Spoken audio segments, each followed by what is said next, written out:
Hey there.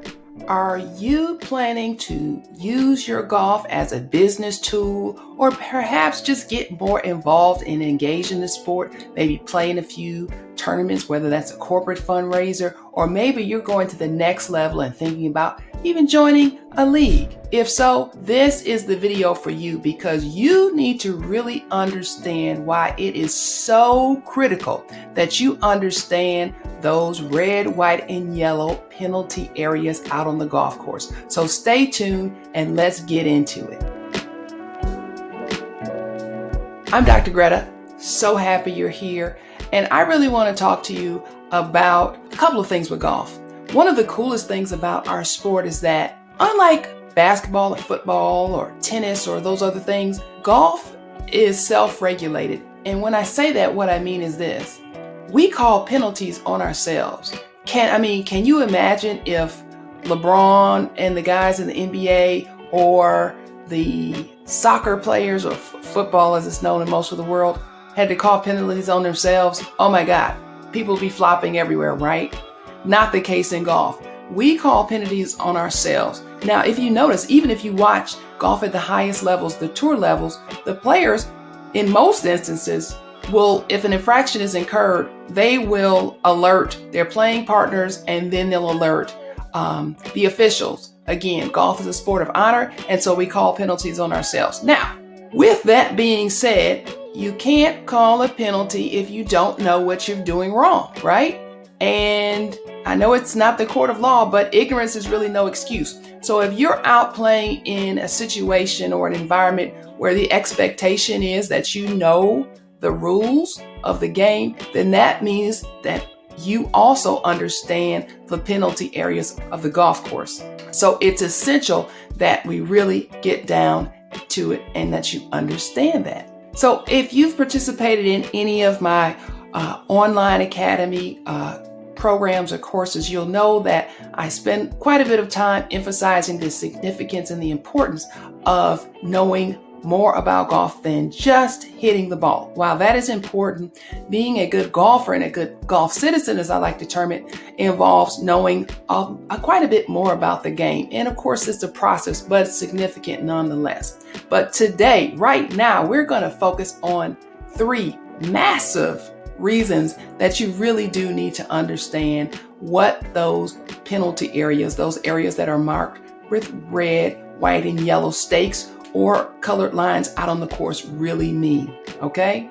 Number 1, you cannot properly keep score if you don't understand the penalty areas and essentially the consequences or the decisions that you have to make if your ball goes into one of those areas. Because they can vary by the situation, by the location, and such. So you've got to understand that. And with that, if you don't understand those, how can you keep a proper score, as we said?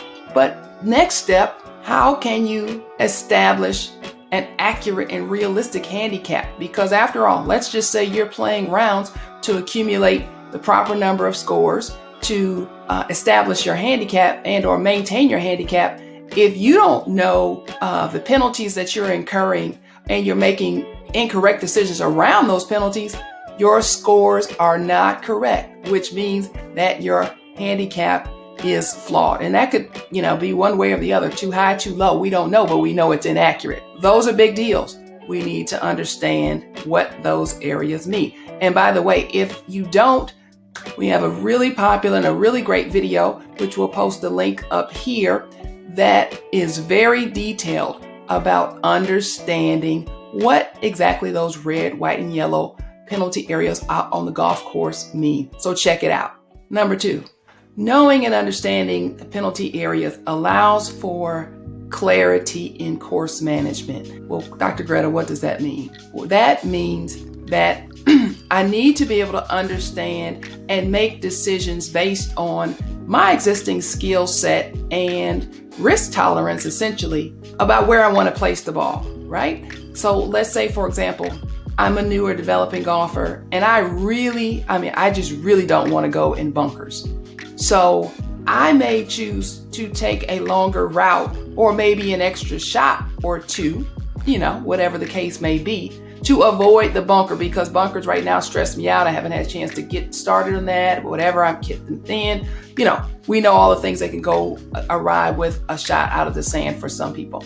Okay, well, if you don't understand that just to the left or to the right of that bunker is a lateral hazard, and okay, you misfired and you went into the hazard, and then you just decided to cross the line and hit the ball out and didn't take a drop and didn't do all the correct things, and then you got up to the end of the hole and you tallied your score without accounting for that, that is wrong. So what happens is this: you need to understand the consequences and the potential consequences around each of the shots that you may or may not take in order to plan well. Again, if I don't know that the risk is a 2-shot penalty for going out of bounds in that situation, it's hard to make a right decision. Now, in my opinion, this is a really big one, because I know that so many of us are looking forward to using golf increasingly as a business tool, a networking tool, a relationship tool.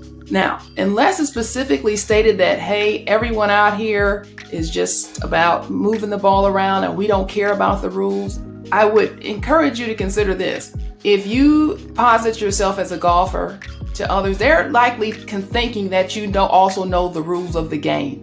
And with that said, there's an expectation that you understand the golf penalty areas. So again, if you don't know the rules and you're out there playing and you report a score on a hole or on your total card, and it's incorrect and inaccurate based on what you've done and others have observed it, you will be perceived as a cheater. I mean, I've seen that happen more than a few times. Now, sometimes it can be just a misunderstanding about expectations, but again, if you're out on the course and you're using this for a business tool in particular, the expectation is that you know how to play golf and you're playing by the rules of golf. And a lot of people, there's a reason that golf is the sport of business. It is character revealing. So people will assume that you just decided that those extra 2 shots or that penalty didn't really matter in your mind, and you weren't honest in your scorekeeping. So it's important. There may be times where, hey, the score is not a big deal, and that's fine, but ignorance is no excuse, right? So just take the time to learn and know. It's not that complicated. Yes, it takes a little bit of time to learn and understand, but once you're in the flow of it, it'll work fine. The rules of golf don't change very often. We had a massive rule change a couple of years ago now, because this is 2021. We had a massive rule change in terms of as golf goes, right? We had a massive rule change about 2 years ago where some things were updated and simplified to make golf a bit easier, make the rules a bit easier. And remember that there's always the USGA app that you can just download the rules of golf, the official rules of golf. You can download it and have it on your phone. But pace of play, as we know about, is a big deal. And so we don't want to have to pull out a phone or a book every single time we're into a situation, which could be frankly kind of common out on the golf course. So again, I encourage you to check out our video that focuses on helping you understand exactly what are those red, white, and yellow markings out at penalty areas out on the course. And then also check out my online academy, where we have all types of resources to help you understand and really grow yourself into a great golfer. We'll have the link below in the description, and it's very simple: academy.drgretagolf.com. So get in the know with those red, yellow, and white stakes and markings out on the course, so that you can play your best golf, so that you can have an accurate handicap, and that you don't look like a cheater out there on the course, because nobody wants that. So in the meantime, get out there, swing, play, score, and I will see you in the fairways. Oh, and don't forget to check out the next video coming up soon.